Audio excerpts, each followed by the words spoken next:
Hello, everybody, and welcome again to another episode of the Irish Constitution Hour. The date is March 2nd, 2025. I am your host, Joshua Canada.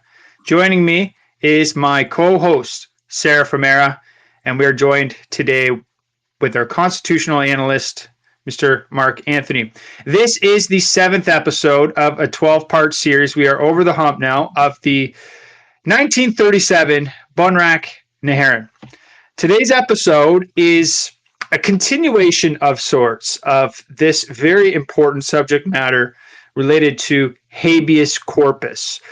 We had glazed the surface. We had laid the foundation of personal liberties and habeas corpus in our last week's episode.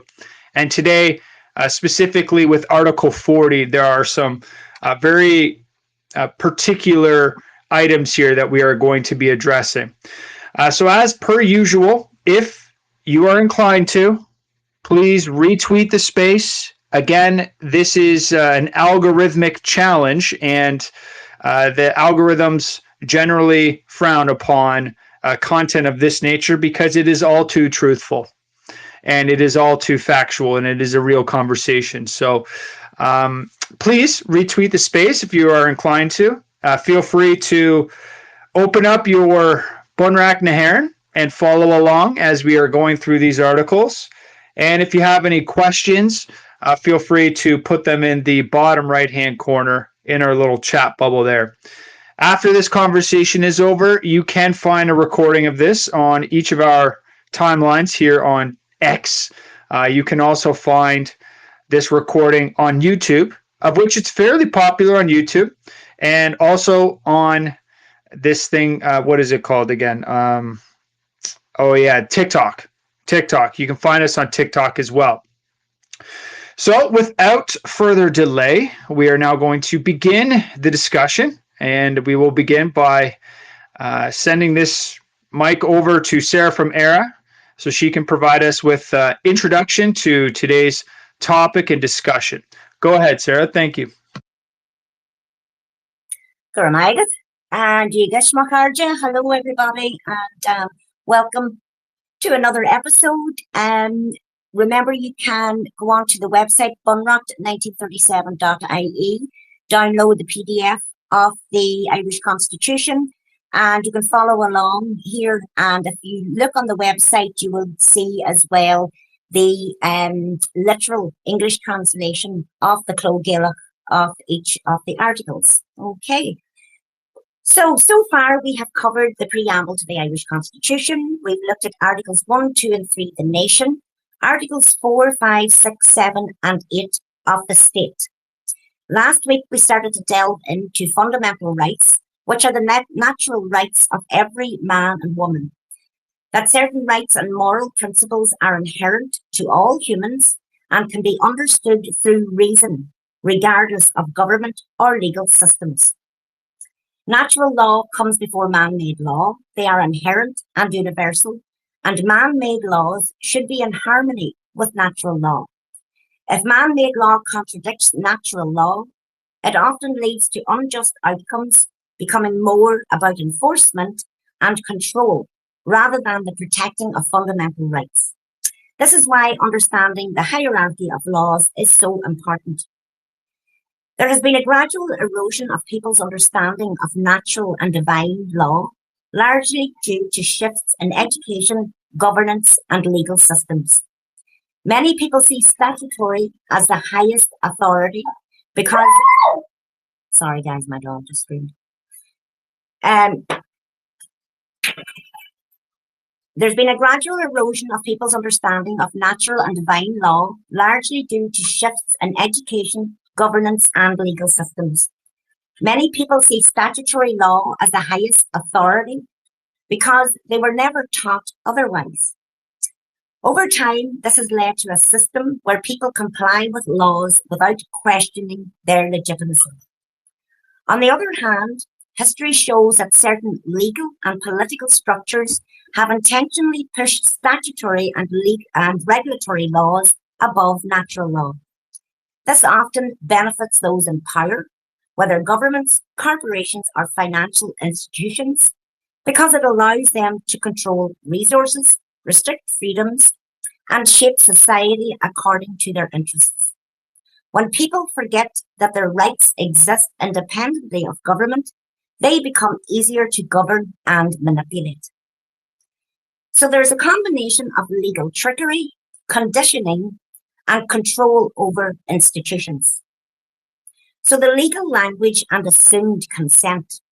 Governments often use complex legal jargon and hidden clauses to create laws that appear legitimate but actually rely on assumed consent. Many people don't realize they have a choice to challenge these laws because they've been conditioned to believe that statutory law is absolute. Education and indoctrination. Schools rarely teach about natural law or even the true sovereignty of the people. Instead, they focus on statutory law and government authority, training people to obey rather than question. Control of courts and legal systems.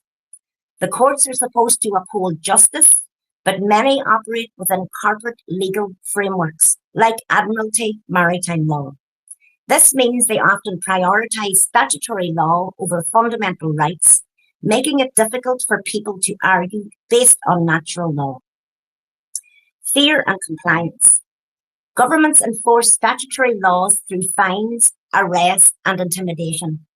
People fear consequences, so they comply even when the laws go against their rights. Media and narrative control. The media plays a massive role in shaping public perception.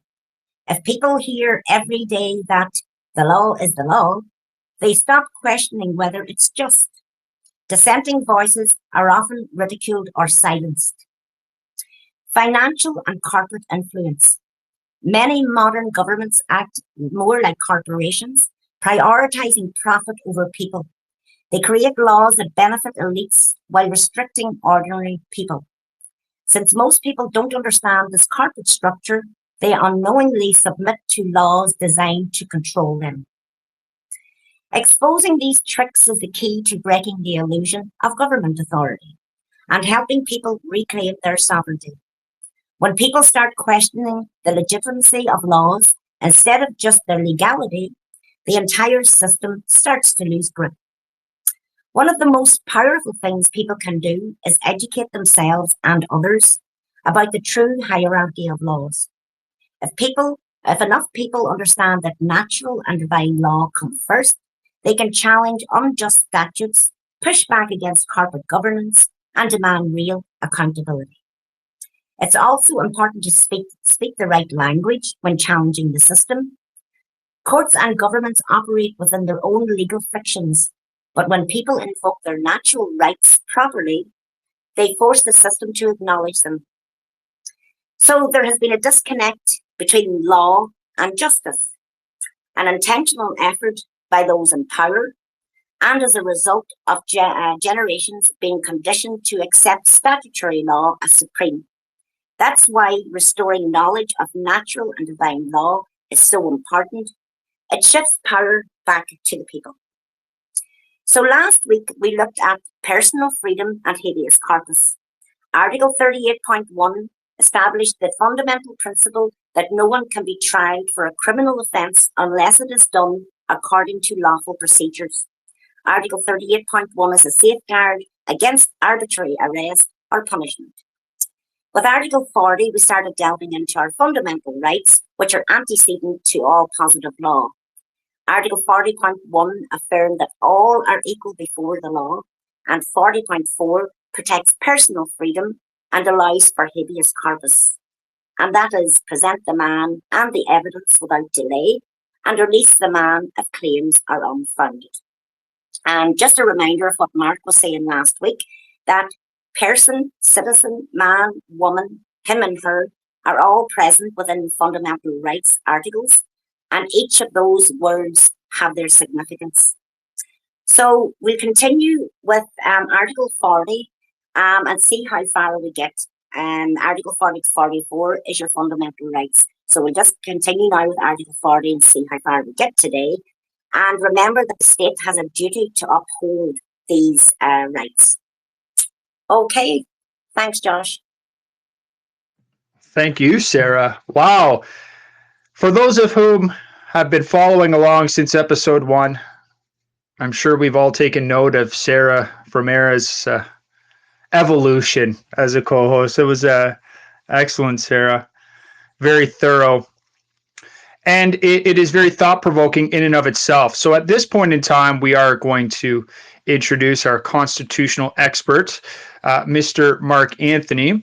So I think, Mark, where Sarah tailed off at the end there was this person, citizen, man, woman, these fundamental rights and their the distinctions between personhood, citizen, and man and woman. Would you like to begin there by providing these distinctions as seen through Article 40? Great. It's great to be back, people. Well done, Sarah Jane. Great introduction there on where we're at and where we've come to. Yes, because what you've just touched on there, that's all capacity. So, what capacity or what status are you standing in front of this court today? So, last week we covered habeas corpus. Well, habeas corpus is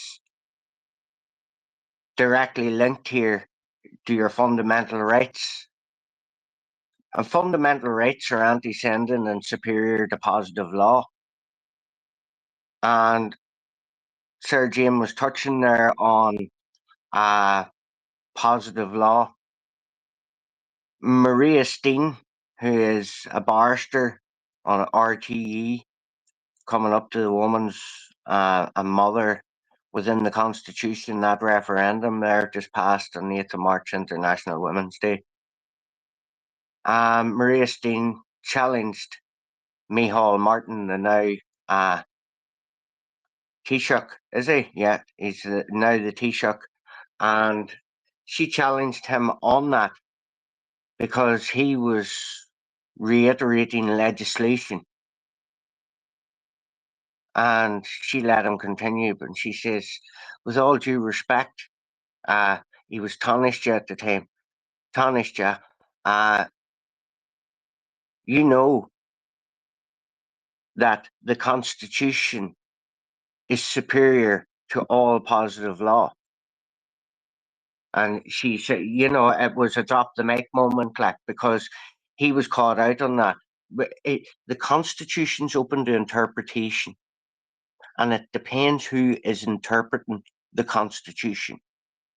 So it's all about mind, the mind of man, and who's controlling that mind, who's controlling your mind.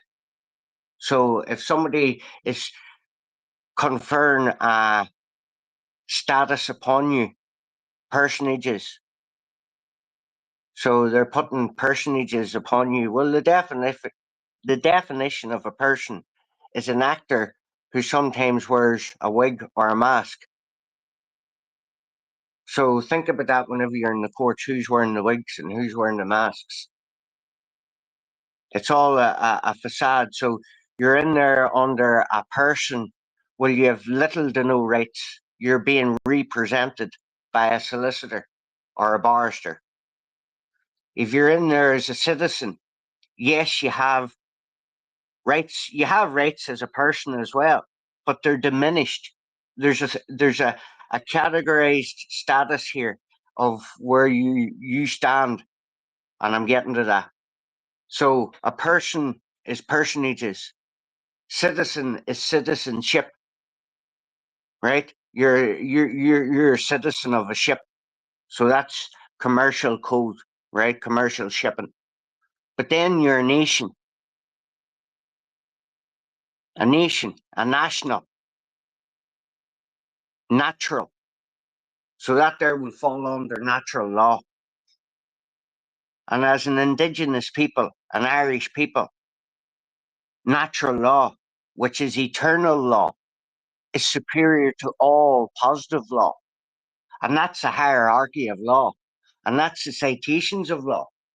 So you can say here, this is one out of J.M. Kelly here, the third edition, 1994. The 1939 judgment of Gavin Duffy, J. The State, Burke versus Lennon, while it did not mention or even hint at natural law, did suggest that the higher principles lay behind the Constitution, which the Constitution enshrined, but did not necessarily replace. In my opinion, the right to personal liberty and the other principles which are accustomed to summarize as a rule of law were most deliberately enshrined in a national constitution. National constitution. And that's what we're talking about. Drawn up with the utmost care for a free people. For a free people. Excuse me, we drink here. And the power to intern on suspicion or without trial is fundamentally inconsistent with the rule of law, being the Constitution, and with the rule of law as expressed in the terms of our Constitution. He also rejected the crude positivism, so the positive law. He also rejected the crude positivism of Fitzgibbon, J. and Ryan's case. In my opinion, the saving words in the Declaration that no citizen shall be deprived of his liberty, save in accordance with law, cannot be used to validate an enactment of conflicting with the constitutional guarantees. The opinion of Mr.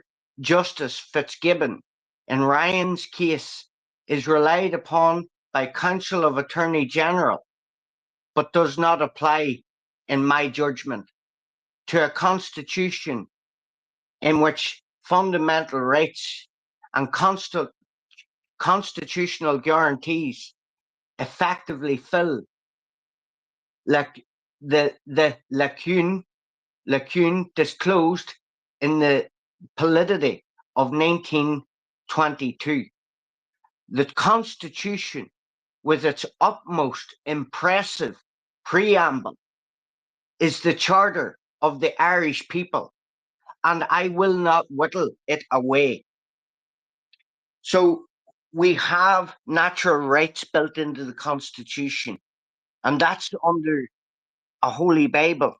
So we are, as a Christian people, if you know what I mean. So you have bodily integrity, and the High and Supreme Court accepted in Ryan versus Attorney General the plaintiff contention that personal rights guaranteed by Article 40.3.1 were not exhausted by the specific enumeration of individual personal rights, which follow in the same and subsequent articles, and accepted too the further contention that one personal right of a citizen was that the bodily integrity.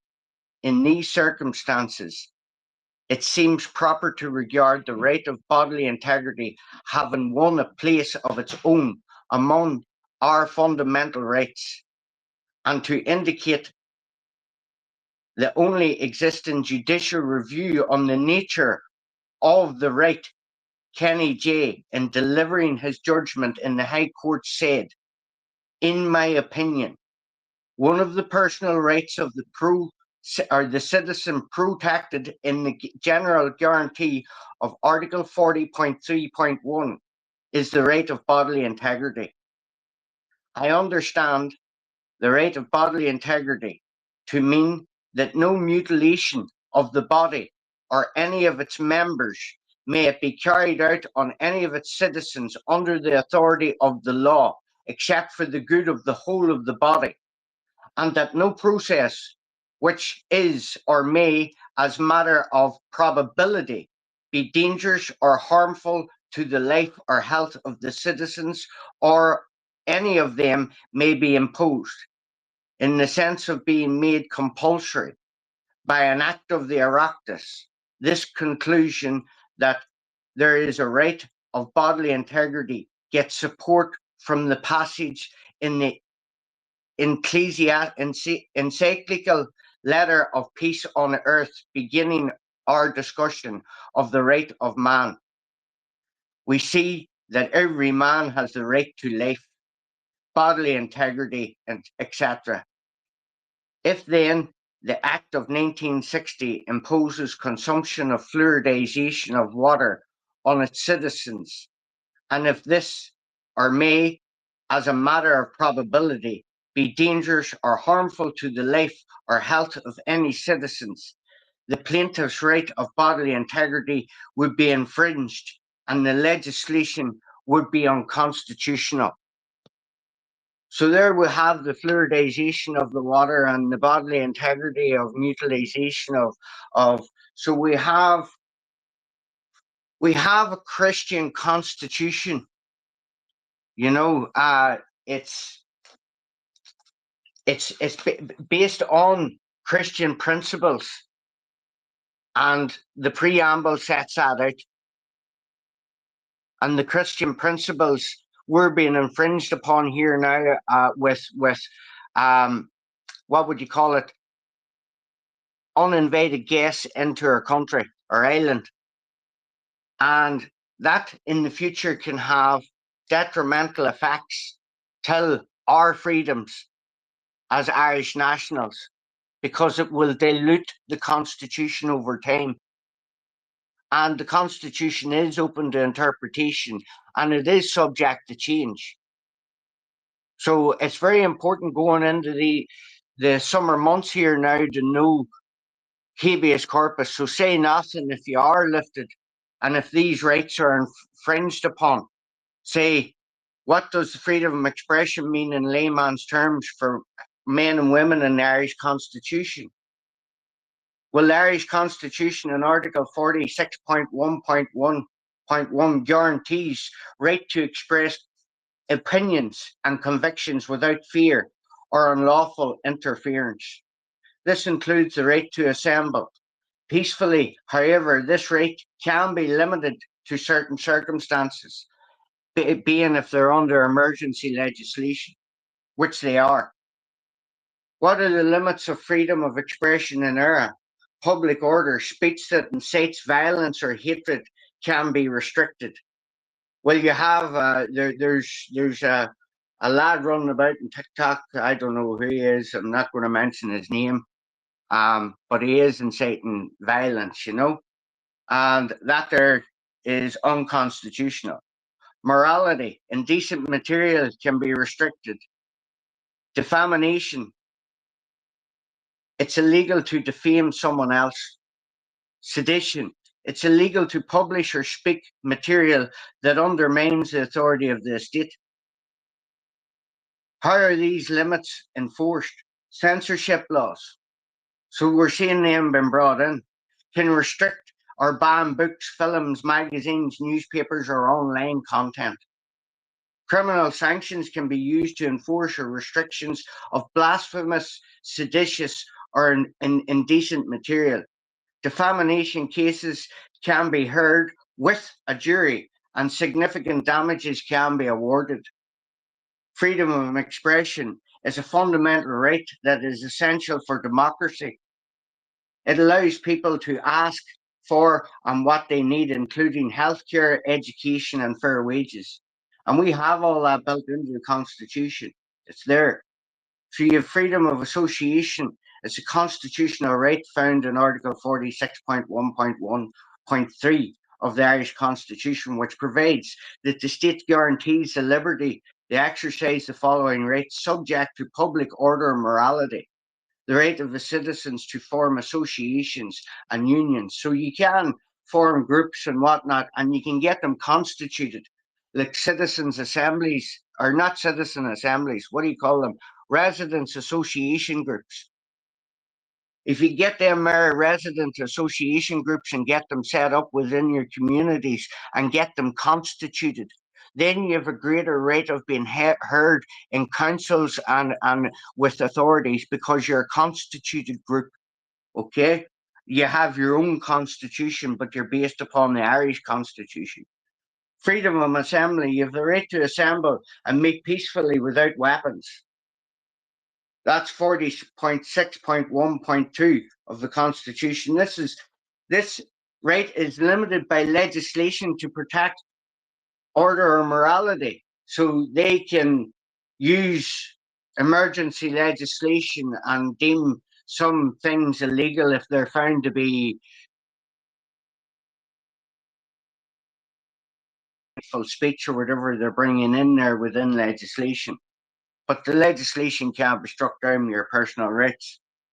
Our rights and freedoms are the rights to freedom of expression, freedom of assembly, and freedom of association, fundamental rights superior to positive law.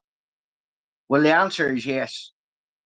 Freedom of expression, freedom of assembly, freedom of association are generally considered fundamental rights that are superior to positive law.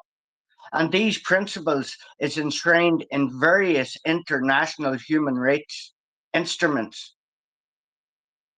Most notably, Article 10, freedom of expression, and Article 11, freedom of assembly and freedom of association, are in the European Convention of Human Rights. They're also enshrined in our Constitution.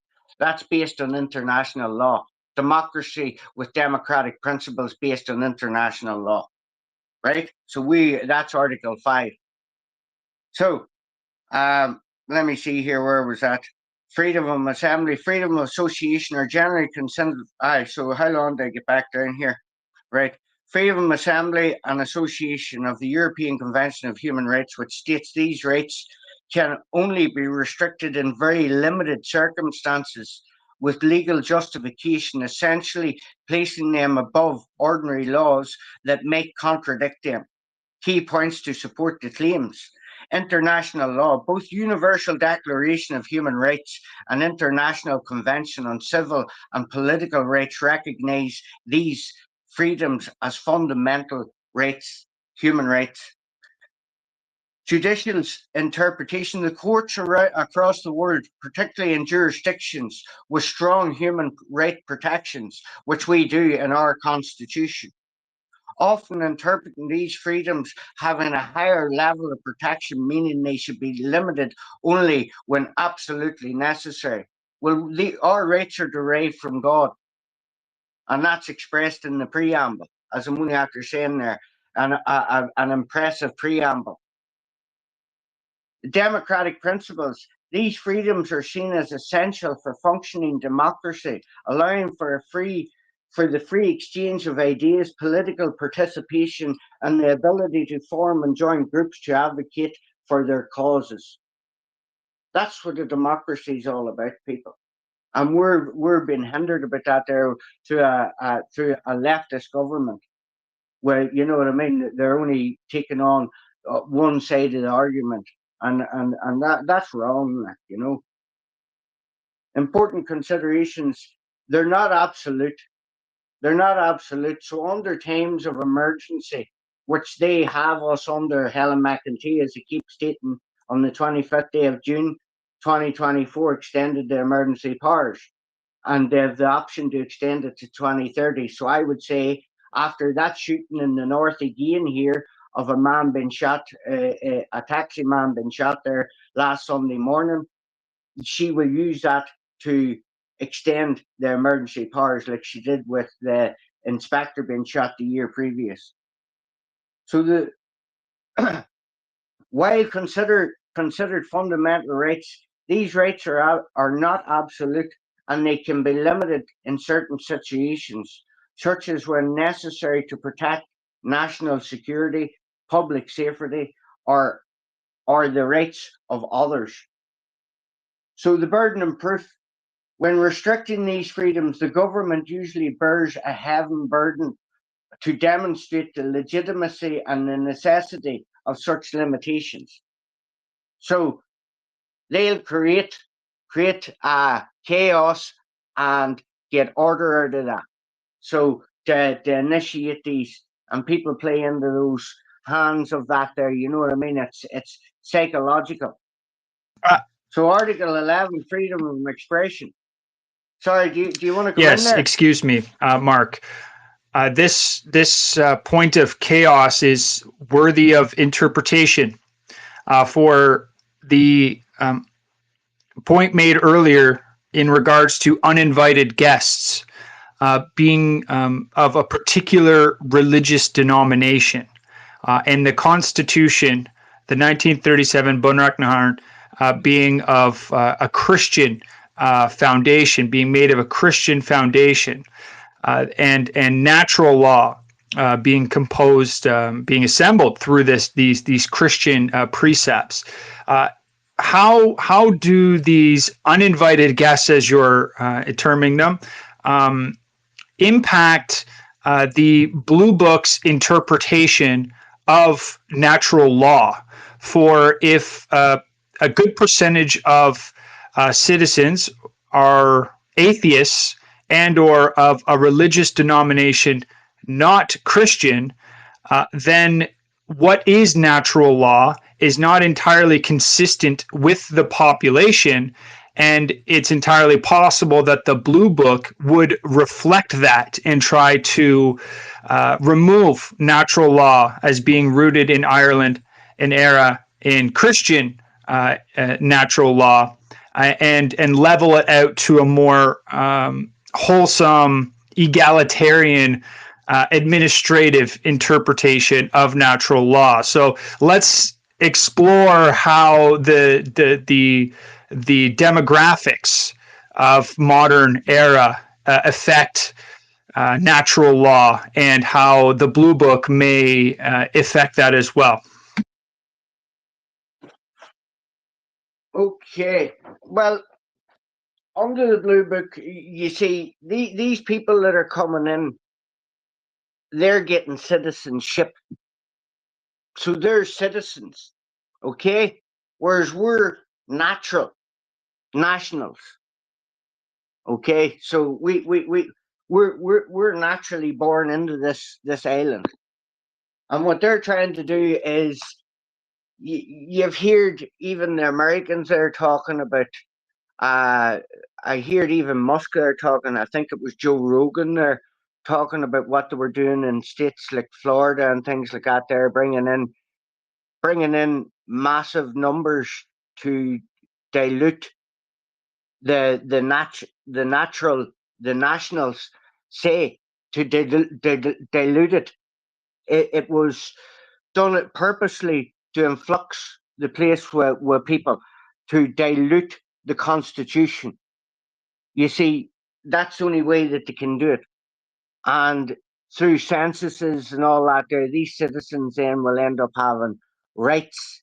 And then once you start having the rights to vote, well, then you can start then putting people into office and start trying to change the Constitution in favor of those people.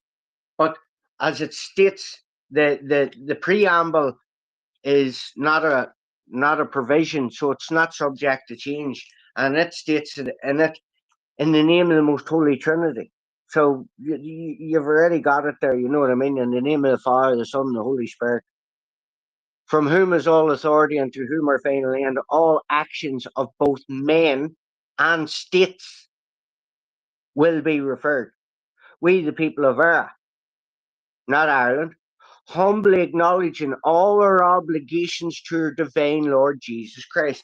So, in J.M. Kelly supplement to the second edition, it says, note that the English version of the preamble refers to the people of Era as having enacted the Constitution despite the terms of Article 4, which calls the state in English Ireland. But if you look at that there, Ireland's written in italics. In an interesting dictum in Crotty versus Ireland, Barrington J., delivering his judgment in the High Court, implied that the judge appointed under the Constitution could not logically question its validity. He said, "It would not be open for the Court of Justice to question the validity of the Treaty of Rome, to which it owes its existence, any more than it would be open to this court to question the validity of the Irish Constitution." In Norris versus Attorney General, O'Higgins CJ said, "It cannot be doubted that the people, so asserting and acknowledging in the preamble their obligations to our divine Lord Jesus Christ, were proclaiming a deeply religious conviction and faith, and an intention to adopt a constitution consistent with the conviction and faith of the Christian beliefs." Can I ask you a question here, Mark, in relation to that? I just wonder if, given the language of the preamble and the precedents that you're outlining here now, is it appropriate for judges to be anything other than Christian, and or is it appropriate for politicians in era to be anything other than Christian, given the language of the 1937 Bunrak Naharan, explicitly stating in the preamble in regards to the Holy Trinity, in the name of the Holy Trinity? How can public representatives and how can judges speak to the laws of the land if the laws of the land are derived from the Holy Trinity and these people don't believe in the Holy Trinity? Is it appropriate for them to be representatives, and is it possible for them to be barred? Well, they shouldn't have any representation, especially when you're in the courts. It's under a Christian constitution. It's explicitly stated that in the preamble and in Article 1 and Article 6, and even in the judge's declaration. So every judge appointed under this constitution shall make and subscribe the following declaration: "In the presence of Almighty God, I do solemnly and sincerely promise and declare that I will duly and faithfully, and to the best of my knowledge and power, execute the office of Chief Justice as or so the case may be, without fear or favour, affection or ill will towards any man natural, and that I will uphold the Constitution," not this Constitution, the Constitution, "and the laws. May God direct and sustain me." Well, that's their declaration. And where is that declaration got jurisdiction? Well, that's Article 4. In the Irish text, "Era is annum dum stat." And that brings you into an Irish national. You're an Irish national.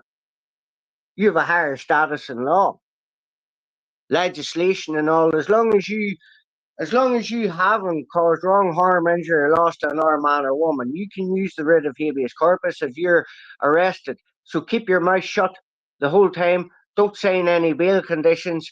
3 days' time you'll be brought for a court, put the writ of habeas corpus in, get the writ of habeas corpus up, and you have the right to freedom of expression, freedom of opinion, freedom of bodily integrity, and freedom of association, as long as you're not inciting any violence or anything like that, which can be seen as incitement to violence or hatred. So, and this is another thing here. In 1963, the tide turns. Ryan versus Attorney General. The following year, Kenny J. heard the case of Ryan versus Attorney General, the water fluoridization case, and accepted the plaintiff's submission that there was such a thing as right of bodily integrity. Even if not specifically mentioned in the Constitution, he held one of the residue of personal rights tacitly contemplated by Article 40.3.1, the question where the authority might be found for identifying one by one such residual personal rights. He answered as follows: I think that the personal rights which may be invoked to invalidate legislation are not confined to those specified in Article 40, but include all those rights which result from a Christian and democratic nature of the state.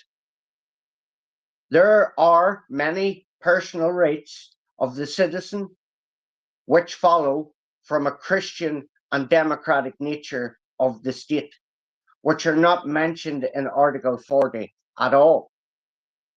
The right to the freedom of movement in the state and the right to marry are examples of this. The conclusion that there are the right of bodily integrity gets the support from a passage in ecclesiastical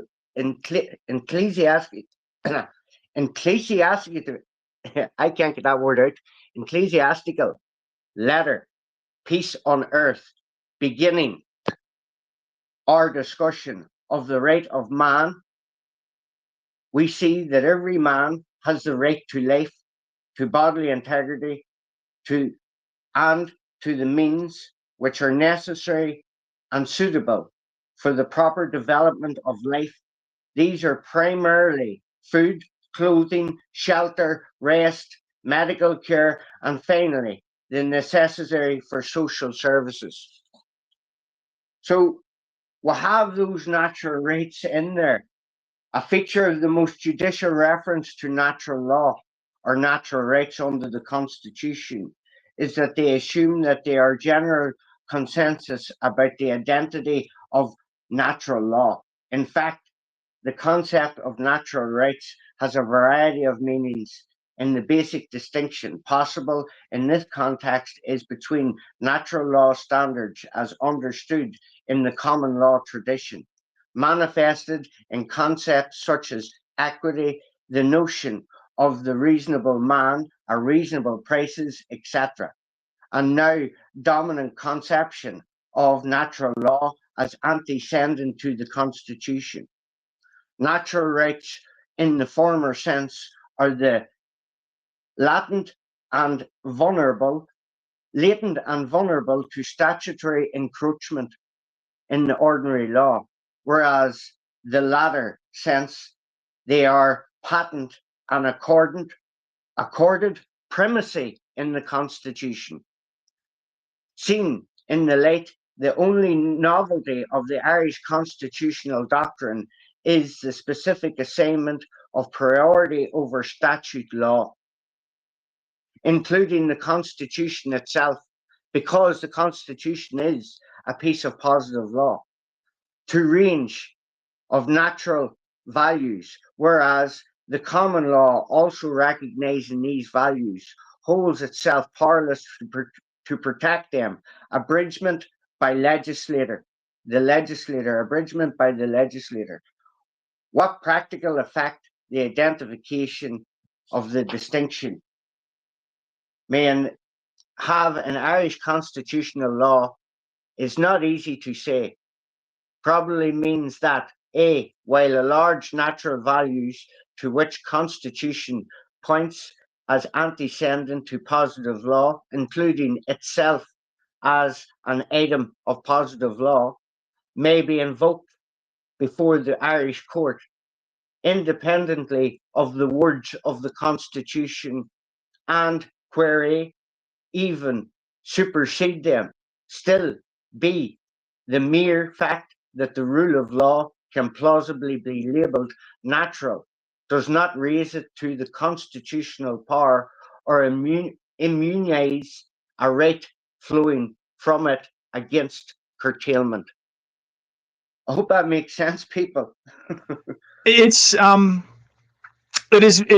clear. It is clear to myself. Ideally, it will be to the audience as well. To the members of the audience, if you are interested in retweeting the space, that would be appreciated. This is anti-algorithmic discourse, meaning it's the conversation they don't want us to have. And this is why we do it as a service. I want to give Sarah an opportunity to provide a comment, a question, an inquiry. Go ahead, Sarah. I just have a few examples of cases here with regards to what we're talking about, freedom of speech and assembly and that. So in May 2023, the Court of Appeal ruled in Talon versus Director of Public Prosecutions that a civil order prohibiting public speaking and recording in Wexford town was overly broad and violated constitutional rights. This decision upheld the High Court's finding that the order was disproportionate. In June 2023, Fiona O'Leary, a campaigner against pseudoscience, challenged a court order that restricted her social media posts. The High Court agreed with her, quashing the condition and upholding her right to free expression. In October 2023, the rap group Kneecap won a legal battle against the UK government, which had denied them arts funding due to their political views.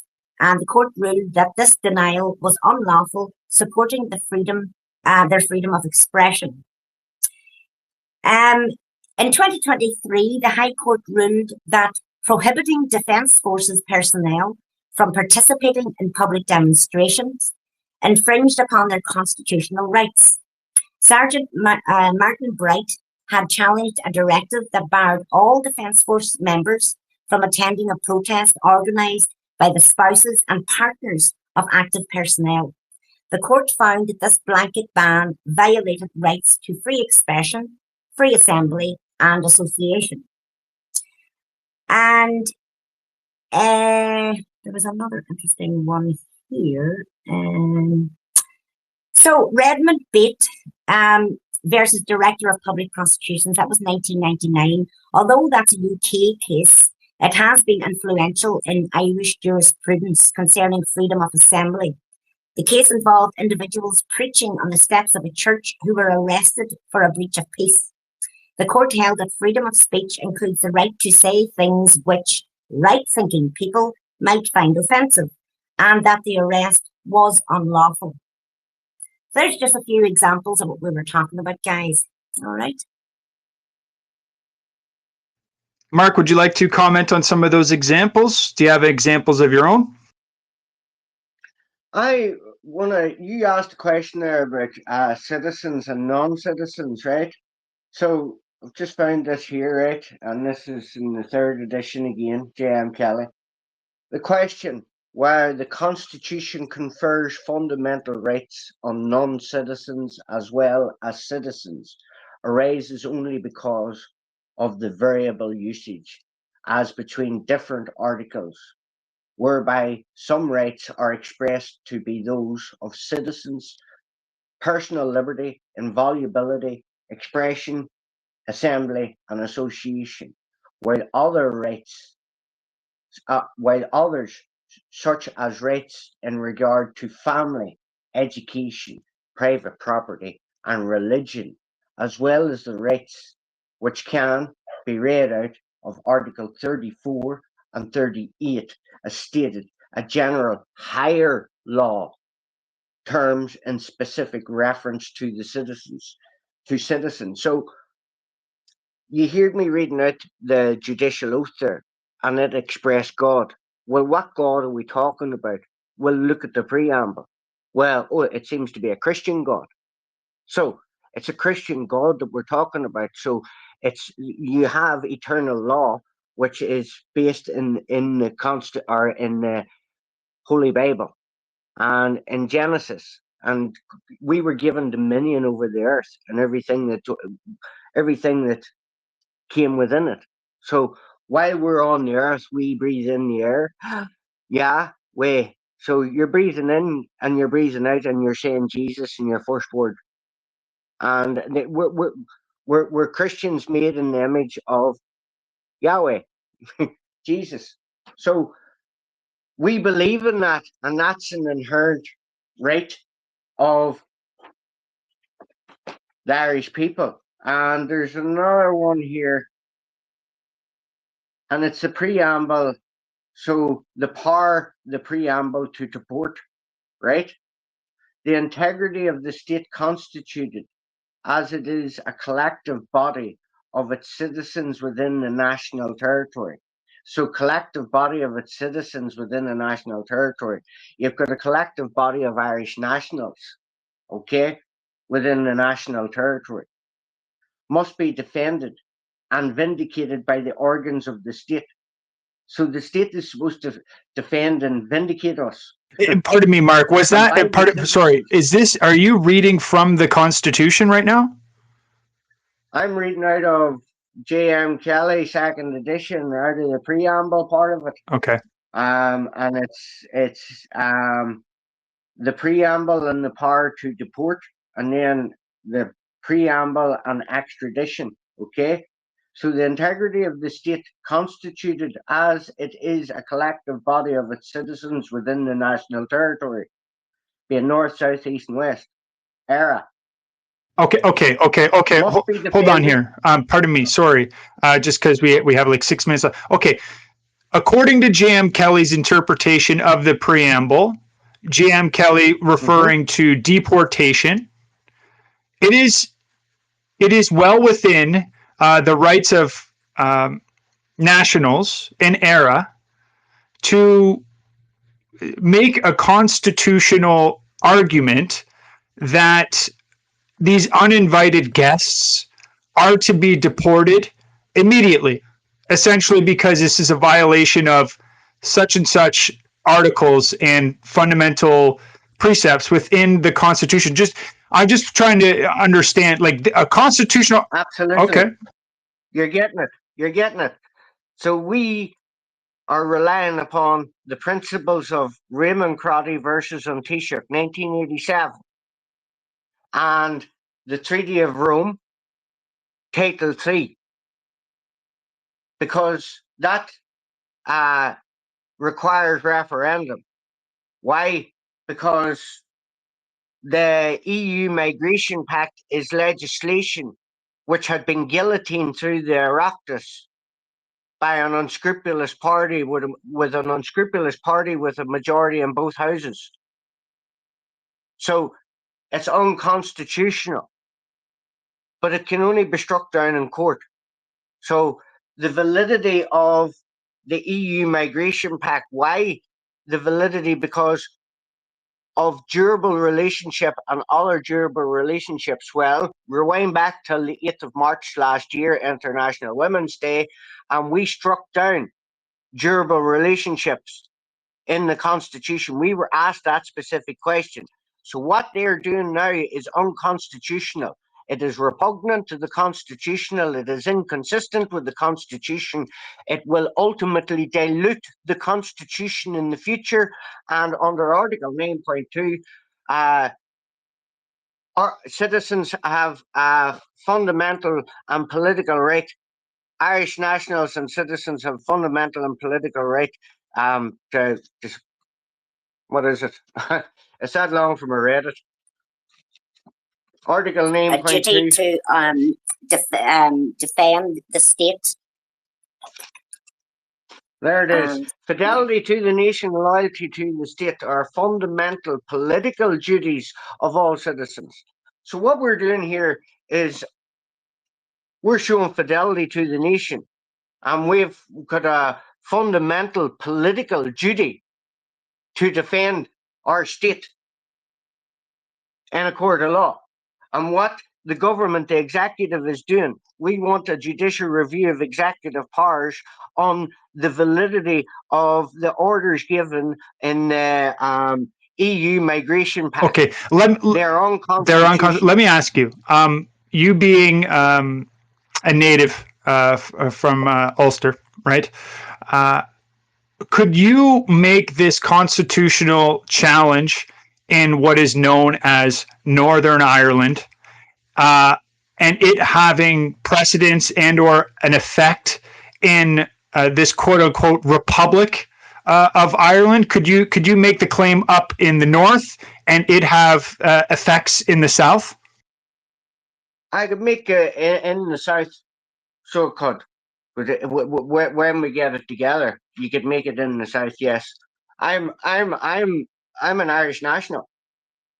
I have a passport and it says Irish. But is there a court? Is there a court where you would take this up? The Irish Supreme Court. Okay. The Irish Supreme Court and the Irish High Court. And this represents both the North and the South. I'm an Irish national. Are they going to deny me that where they're giving somebody from Africa Irish citizenship? Are they going to deny me that in Irish court? When I have a passport with a map of the territory which the state issues, which there's no border in it, it's one entire island. So when is this I'm there seeking remedy and cure under original jurisdiction article 34 point whatever 34.5.1, 34.3.1, 34.3.2, and article 4 as original jurisdiction. Is annum stat. And I am questioning the validity of the orders that the executive. So I'm looking judicial review using the principles of Crotty versus Untisha. I'm looking at judicial review of executive powers because they are ultra vires. They are outside and beyond their means. They're acting outside and beyond their powers. That's what ultra vires means. So they are acting in an illegal thing, and it'll continue until it's struck down in court. But it needs to be done correctly. Indeed. Ladies and gentlemen, Sarah, Framera, Mark, we are out of time. But I must say, we are getting to the heart of the matter, and this is exciting. For those of you who have been here since day one, wow, this is fun, right? We are now getting to deportations. Exciting. Okay, join us next week, same time, same place. Find us on X, find us on YouTube, find us on TikTok. Sarah Framera, great job. Mark, excellent job. Everybody, thank you for joining us. Have a wonderful Sunday. God bless.